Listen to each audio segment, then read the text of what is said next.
Kuki kahi kaki pa etila inavat chayo to kilhanin abana din call na pick up kita hote. Hello. Amerika. Hoy. Lahat kan Dailhan dia. Oh, na hindi lan masangin na minle hoy ako na nan call ham ti chuin sai tadi oh. Palina to he palina Grace hotel la kom panyana. Kai? Na kumin na. Kamin siya komin la yana. Palen ho na.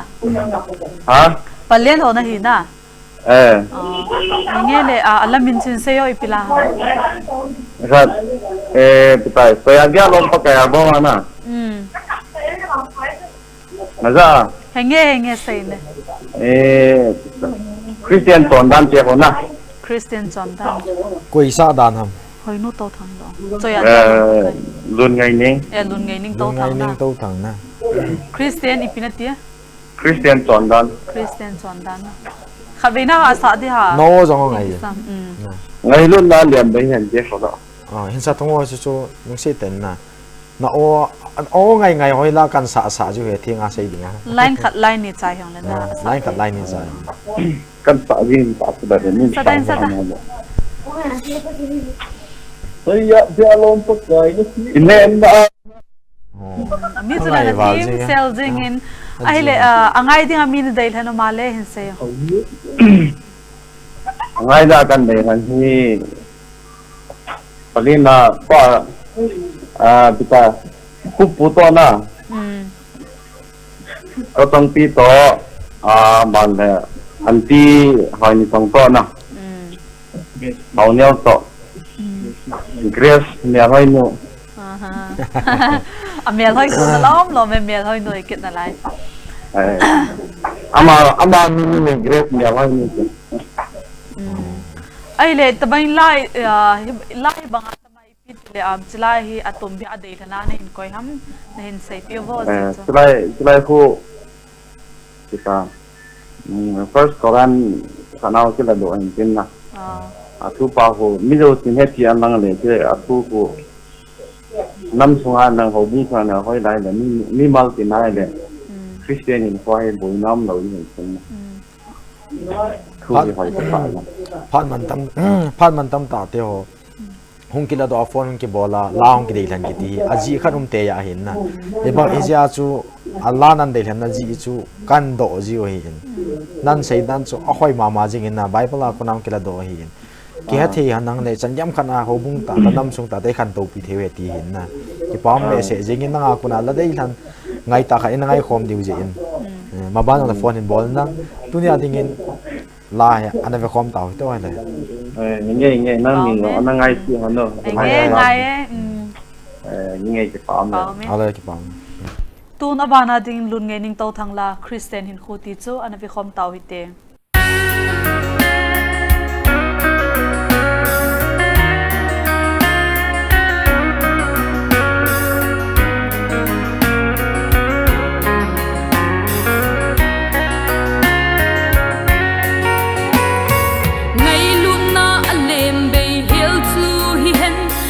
Lam chu thet bo lun lang a pha po chun so picking ngai lu na a ki dei to chun ki gin ki za lam ma ma sa zo ding ki chu gun chu na lam pi a thas se hi un dau lam ma al sing sing in ki net na tha no min gen the na to ha in dau na lam pi a pon to sing sing mi thi hon ha sam hu in mal ha vin ki tho pi vin zin do thi mo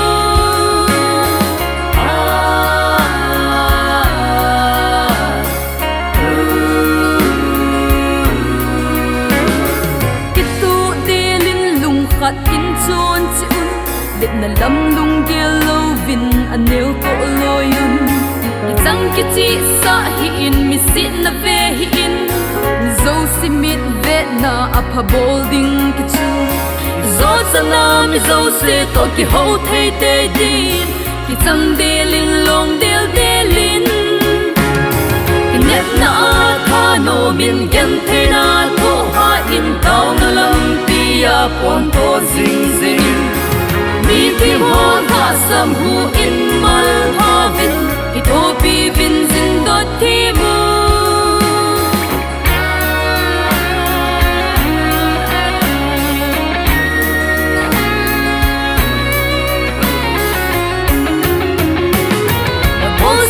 leo phát thầy bộ un sam si lo vin phát thầy bộ zo vin ki pa thân ôn te ki pa pin a kap te ho chu ka pin ki chu I Christian ton na inet na ta no min gen te na ko ha in tao na lam pia pon to zing zing mi te ho na sam hu in ma ta vin ki tho pi vin sin do ti mun inet na ta no min gen te na ko ha in tao na lam pia pon to zing zing mi te ho na sam hu in ma ta vin ki tho pi vin sin do ti mun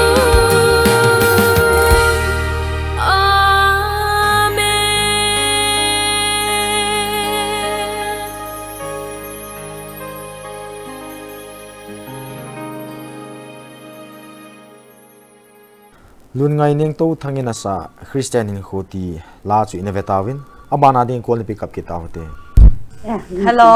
Hello. Hi ISTV Ladeilhen he. Oh, Merina. Hoi. Vai pa. Vai pa. Damdaman na mo. Henge kadamane ka obo kisute he World Cup jing Ele nang henu namille hoya kunan call ham chuna hin sai pi ovo. Hey, kami hele dong tribal colony. Nong pon thol he je nang jong hi pilanin de. Ka bolo na so ta to tu lai ka poi Valentine. so ke niong kana leng vai man hon ta chme Dunya kadel henum tuna. Siang nu nasa.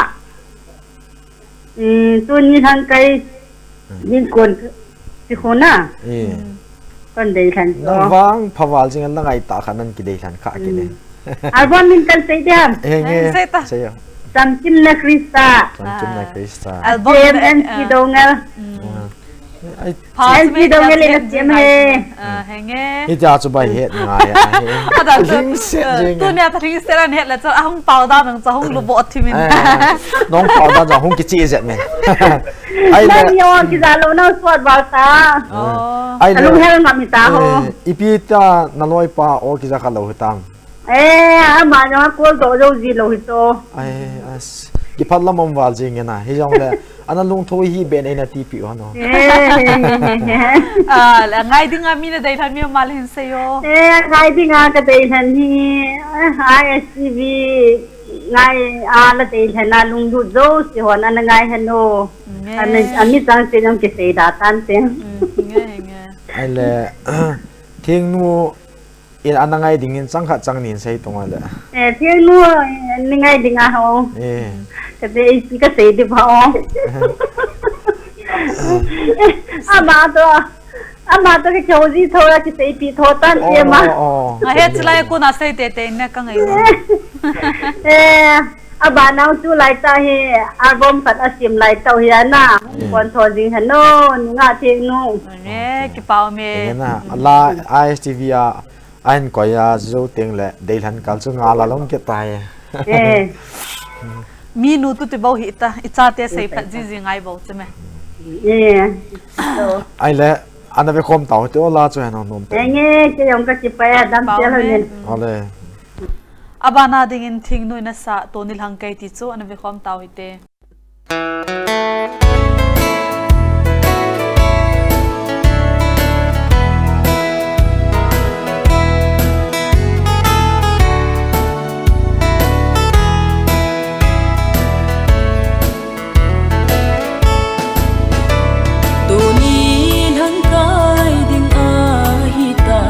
Vai con siêu tê xuân nung alvan ôi dùn vai nung hi tai ti về nung gilin gelu te na vai com mun ham lop na ngam ma hi poi ken te nung don kana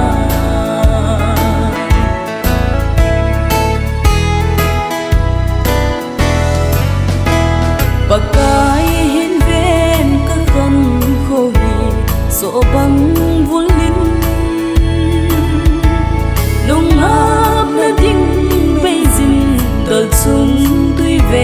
bang ge tung gilin yelo te na oi ko mun ham nop na ngam hi poi ken te lung don kana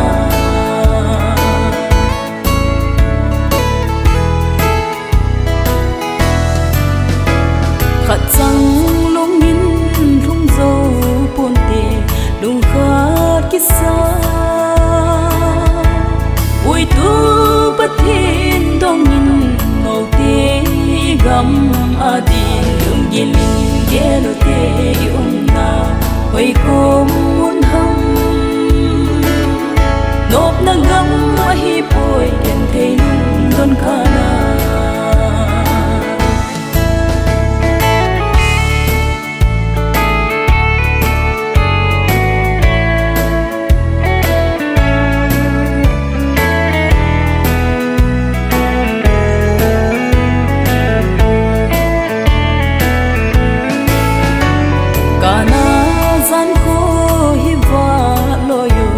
gen thấy thế đi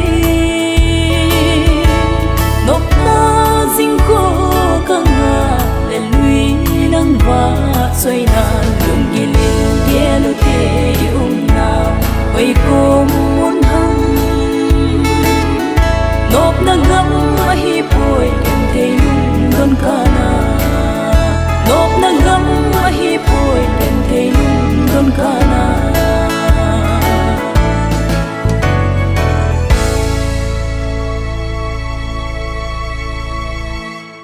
tu ni lang kai ti la thing nuwa ko ni ngai tawin abana din ko na pick up kita hote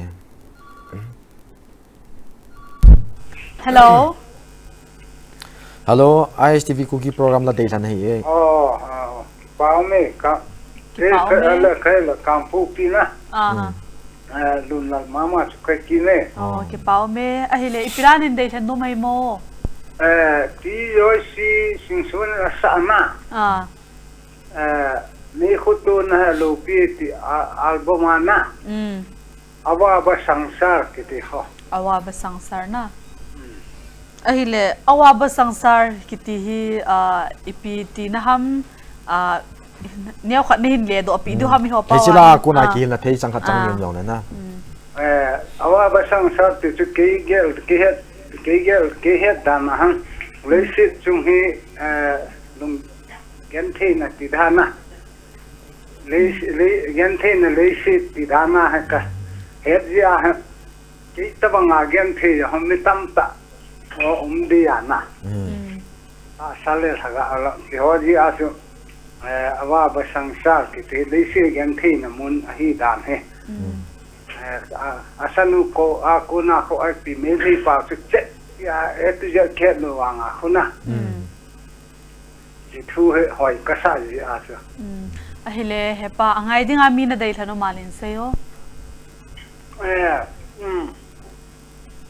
angai dinga chuna bu ni te kanau te cha te le ma khunga sanglin te le thangboy te sung le kholmundi na siboy te gemle sia sa te danir te sung le tupa gemle sa si kap te sung mai da ka hen he pao me ahile hepa ipi na ne kharai thil khat na hai chop chopin pung so mai se na chu ka ki pat le zen ju na ala kabol yang bu dia ki bol ju man bu kina pun te kati ya na ale upayam lo phana tu ko min ki bol hem kati la khutila kaloi pa ko ma ka sai di thau cha ke hin hepa hin bu ni ate te ve ta katila bu hin na ta be lang ni wa vi jon na hat mo ipimen ki won ha mo ipimen ki la num pun tin kan do num phan ma na me sayo na loi pa ki ti la mi ngai hoi mo yo min tin nang chu na to hom ti na homa to pa tha ya nang wa chu ali ne he su ke ta na amin chu i pi tai boy boy ya na pa na hon nei ko ding ting lawang sun min thang ai ti zo lo sun ngai ka sa ai chu na mi ti ka tu pa na sa pa chu na na adi ti ke yong si chu kapom lam ta he ai le pai pi me na ne hamo hin sayo amene he I pipita atami thung silia e ho thing hang mengen na go tu ki te ho thing thu I pipi te ho he ai le nang yo thing thang me la hi pi hi na du pe nam thing hang ni ki ja ke wang chu thing hang me lu si ka du ai wang ka du pen hina Ding don, ding ye, ki te ho sim jul. Ding don hu na sim jul hoi sa ana. Ki pao me thing thang me hi du cha lom le zingin na hin seidan chu nang comment thing thang me ho hi ki mole ka bon chain ki mole kilometer chen ni ha le gutui chang pa me na ho no kong ne dio He he, gutui chang pa me ong ka ne lai ta he. Henge he pa he kholi mole no min na la dai than chan anangai khom taw hi te Ola ki pao me ha pa na. Tun abana din zoisi sing so na sa awa ba sangsar ti zo ana vi khom taw hi te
sangsar si aina mungai ba sangsar ni kaluba ni sangsar si aina mungai ba sangsar ni adubu oiram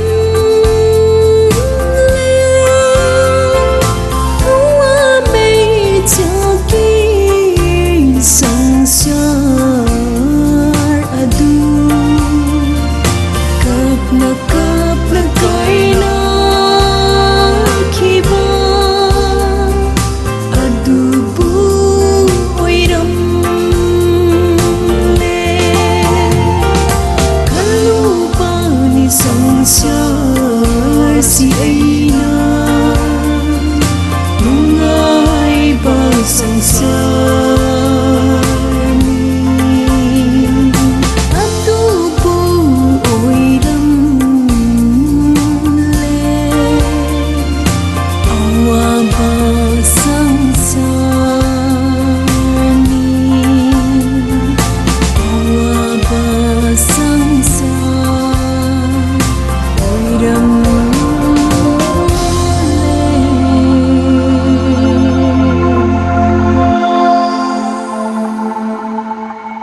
Joysi singsonin asa awaba sangsar tila inavet chayo ta kilhonin abana dingin ko na pick up kita hote. Hello. Hello, cái lên mà khổ ngà cô na căn bò cái này thằng boy cho cái kia này. Henge Mr. Kilong. Ahile pila hamo to na hindi landum hi hepa.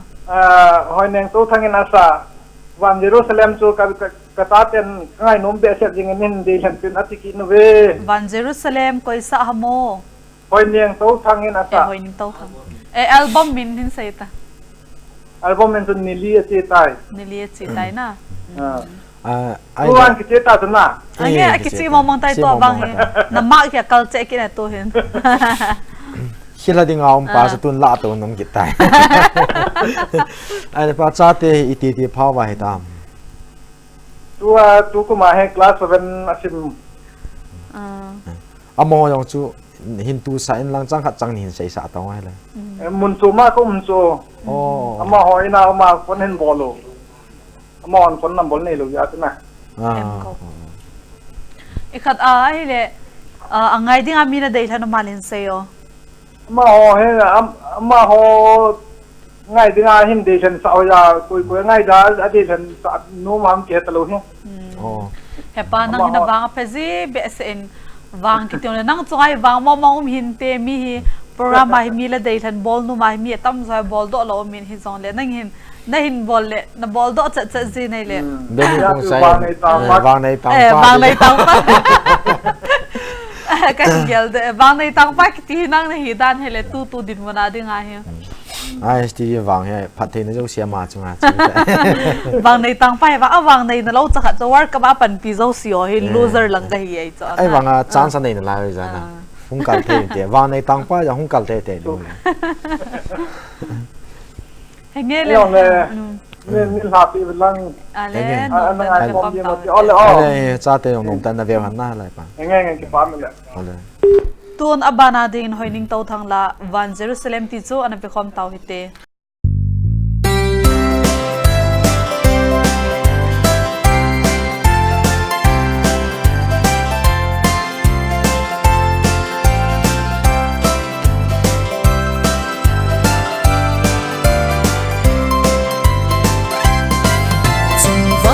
Jerusalem ko pino thadam cha te chen nam ko pinom chung nung em hoi ya li khat le i chen kom ư ban Jerusalem ka ko pinom i run ting le ligen the na ho ki ne so ta di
hoining to thangin asa van Jerusalem ti la inavet chau to kithanin abana inavet home ding call na pick up kita hote hello hello ISTV Ladeilhen he la ha ka Ladeilhen nom so na mille nom na hin say pi over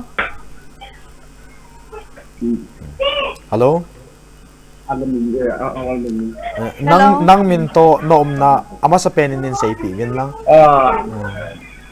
cái mình cho hậu liêu phần lên bằng qua hậu sam lên pao me tu ni palin te nong si he sing vin khan to na hin tu ni Ladeilhen chu palin la hon hong tam he sing vin kan ki pa pi mama zin khan to na to hin ai le pilan in Ladeilhen nom hai mo hin sein gar zo pa kaya home miller go lang home lang cha katchilin na ting le go pa ta tina kai kai nên thà say thấy cái gì hả? thì nó xem thing là go pa cha katchilin asim ting le go pa cha nuti atuin ang toke lai ka bak tang ne cái bao me angai na o ngai asapa to ki bang chat ni album min zone in say pi bo hele gal zo pa kai na ai le so pi palin langa world cup ipitin na manram thamkan in say tango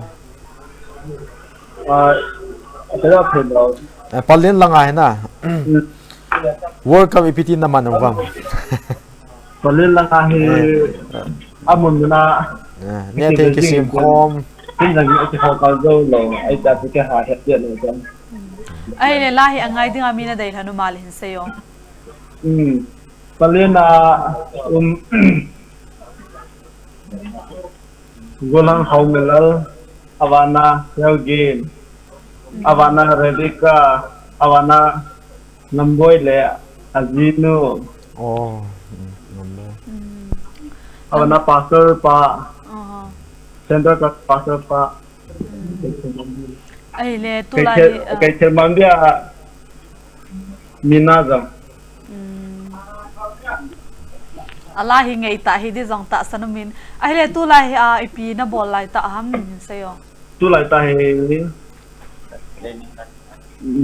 free lai ta ya pina to he ke ko ta ki pao me hong pon tho jing nang nan to na lang hong bal chal jing nang na Ladeilhen hi num ta na ve khom taw hi te ole ninge ni ta me tua abana ding ho milalin asa pathin thil sim ti chu an ve khom taw hi te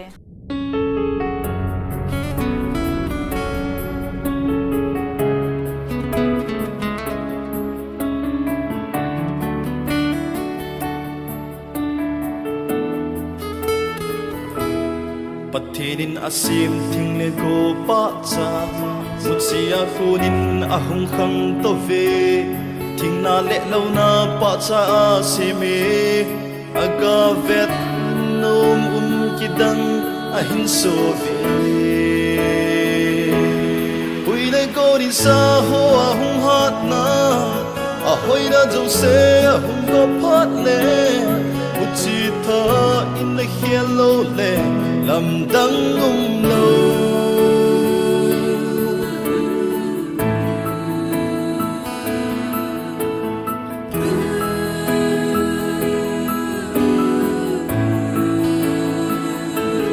patinin na sim thing le go pa cha mutsia kunin ahung khang to ve ting na le lo na pa cha asimi aga vet nom kitang ahin so vin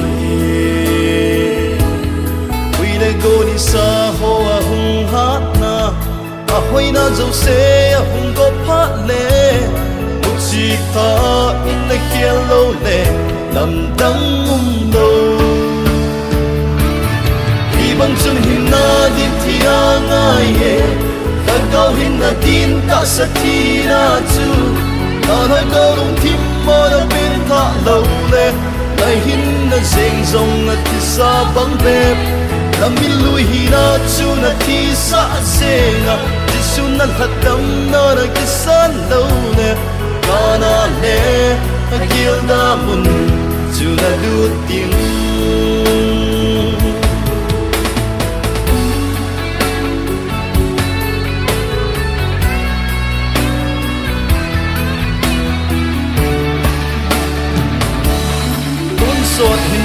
chu na nei na tin na du chat le na ngai chat ho pai tha in nang ki ta se min na hin na tin ai ma dinga hin hi ta lo vin Giêsu dinga hin hi zo ta nang le kai ngai lut na se in Giêsu a thi na thô do tai hi bang chung hin na di tia ngai ye han cao hin na tin ta sa thi na chu na na cao nong tim ma na pin ta lo le na hin na jeng zong a thi sa bang te na min lui hi na chu na thi sa senga Giêsu na hethem na na kisan lo le kana le a gil da mun chu na lu ting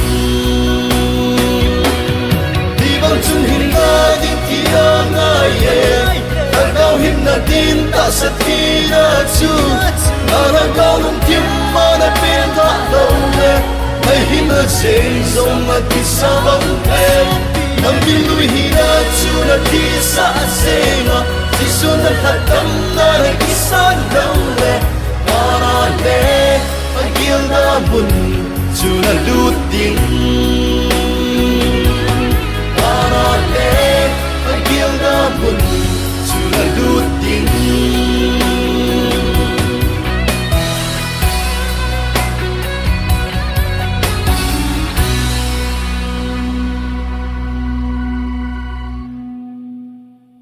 Homin la lena sa pathini na sim thing lagu pa cha ti la inave chai to kilhanin abana ding call na pick up ke ta hote Hello. Hello. Hello, Ladeilhen he. La hatan de hanum to. Nei Ladeilhen ma sang chun na min le na khomin nei sei pe obo. Dal boy ke sai pang ho ke. oh sai changa ko na khavia hong ki bol ni na khavia ama sa hin bol pa ma chom lai sai Ka changa hi ka hi. Ki pao me nong pon thoi. Ai le tu ni hi pilai vet khom du tai mo in se. Tu mi lu nge ni to thania sa na. Christian son dan. Na to a dia lo ma ho. Album ni na. Song kan hin sa ta dio khat ve. Ah. sai chang langa ko na o ki thong chu mi pio sen ke ngai nom che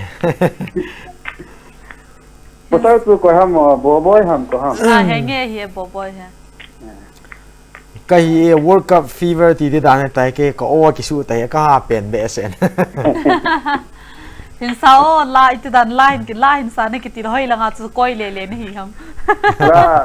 La sa avi ka he lo ka thip lo ti de da. Angai zi bo ni he dan cho na. Anh ấy gì bảo ka he na. Ai le a thu chang a chang chu line khat line yo chang ni nen sei tonga. Asa ji ni he lo wale ka ti. a thu in sim la tho jing ta A chang chun khat khat nin ten khat. Na anh ngay hung là na ni ba nung pa là na a he nung ka lo ja ha. Hai he ka nom he.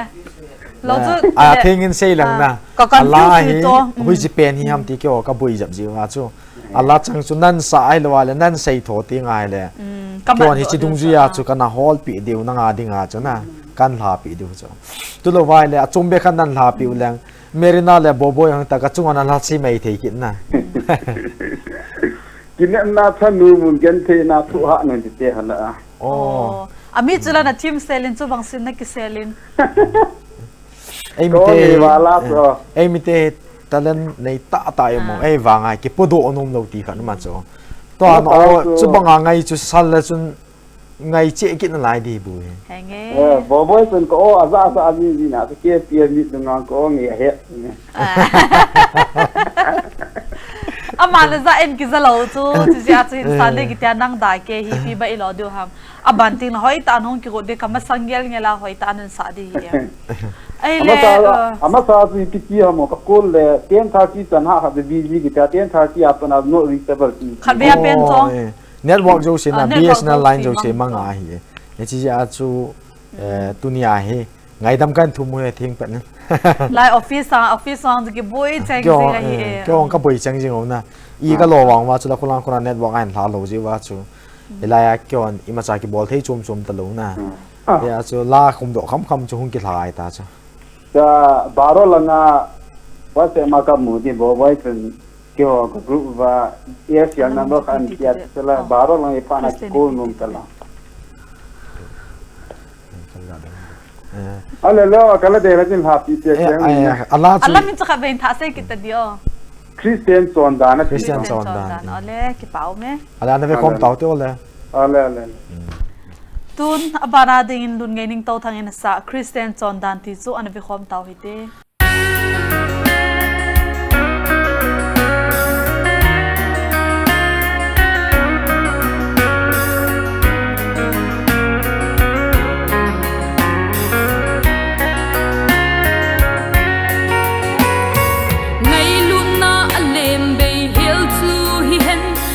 lam chu thet bo lun lang a pha po chun so picking ngai lu na a ki dei to chun ki gin ki za lam ma ma sa zo ding ki chu gun chu na lam pi a thas se hi un dau lam ma al sing sing in net na kha no min gen the na to ha in dau na lam pi a pon to sing sing mi tim hon tha sam hu in mal ha vin I thopi vin zin dot thi mo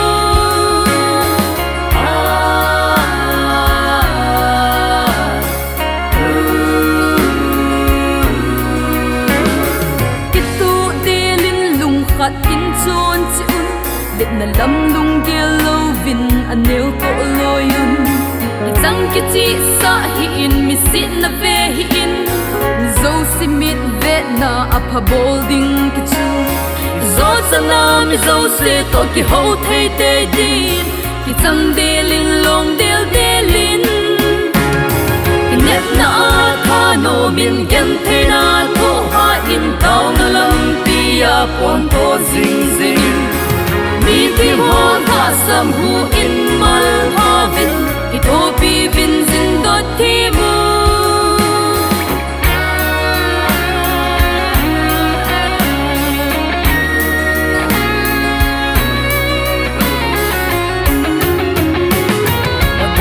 Neo pat thei bo un sam silovin pat thei bo zo vin ki pa tanom te ki pa pi akak te ho chu ka pi ki chu I Christian ton na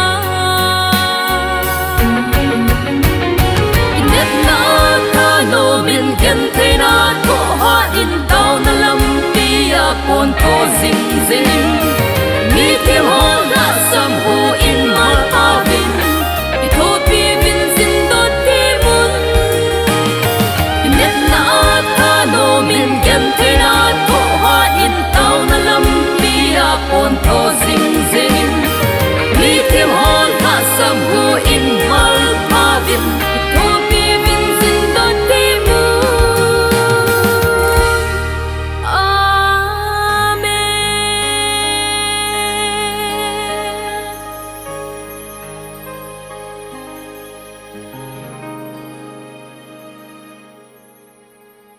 Christian Sondan tila hoi na lungai neng to thang ko na in vet chau te kilanin abana ding ko na pi kitau te hello Hello, ISTV Kuki na mo. henge hi e masata di na min le na khumin na sai pi obo Kako kamin so le ma po kaum na mo dung e. oho mang pu bang na o ipilanin dei lan nom hay mo so pin sayo Lungai le nin na. So agialom album ana. Ain sung mi te to sa sung mai sam ta ano me. Ngela langai ta anin dei lan ki pa omin ahile angai dinga mi na dei lan no malen sayo Angai ding tu le mo bunga kan sung mi ko kana te ona. Sila ISTV Ladeilhen pasya Ladeilhen bo ho sila amade mo ma ongai ngalo kan te kani. Ada so pi insung mai cham athupi dan le aman nu dan tam kanin sai pi wo Insung mai sa yo Christian te sa san sa te adinga atkin dan na ni na Tagaw lang na tasang na ikitil ko na tagaw lang ang ikitil ko na sa lang ang ikitil na patay ni pa katina isuma sa mamoko na din kaya kaya to isuma sampai loa katin mundang ang so kil kay katin ho tayang so na sa isuma samia de la kan de ni insung pathin to ki ho khom na mai cha ma hin na insung mai cha ti ahin la tu lai wang sirum ta insung dinga mo pu na len pen pu a pa te ho he ala samji win na ai wangin nangin tunia lanan deilan a kona kamu do so nangin insung wang na mo pu na lol thing ta na poeti kamu do win iji chunang chwa ki pa thu ki sejen so ta le ai mi te mi pa te ho adi in nang banga insung mo pu na kila a hoi ta insung mai chama pathin thaya cha te insung kho kha om theina ding win jong tip nai ki nei wena pa ai le la nan de lan langai ta hin ki tir khong na thei ta la jong hi in mi tam ta en ISTV Ladeilhen ana ve khong tin nan Ladeilhen ana ngai khom taw te wala pau me tun abana ding lun ngai ning to thang in sa insung mai cham ti chu ana ve khom taw hite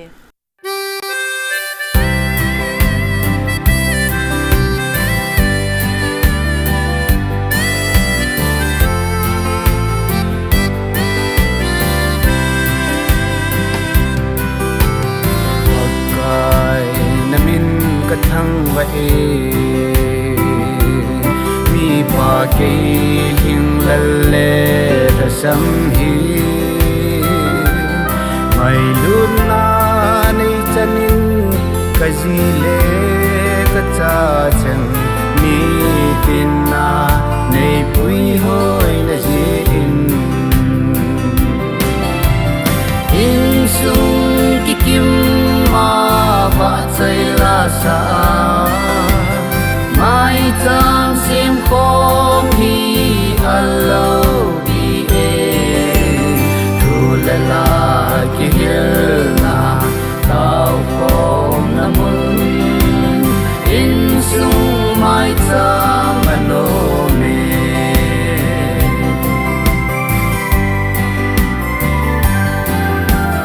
pakai na min kadam sa nge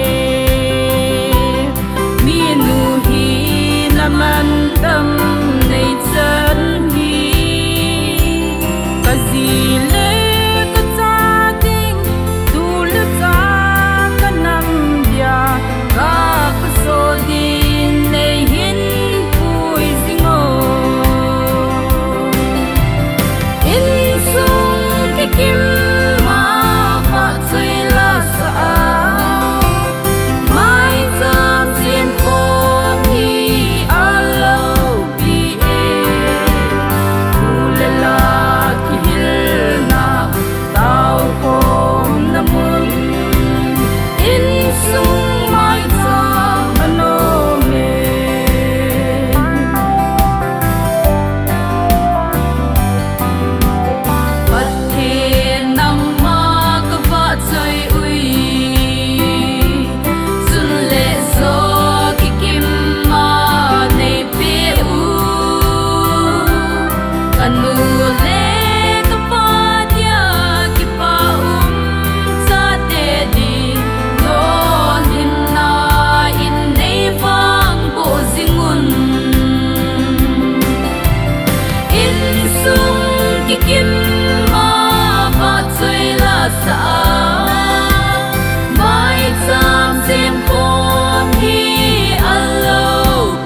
mai chama na phan na ka sim un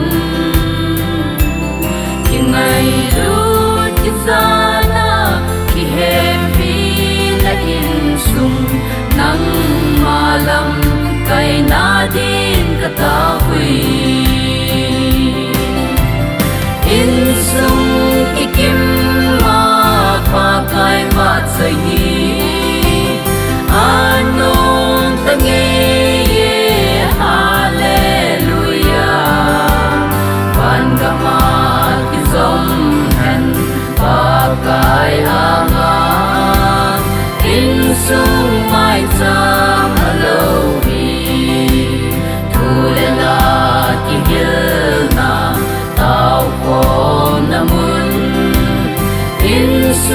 mai ta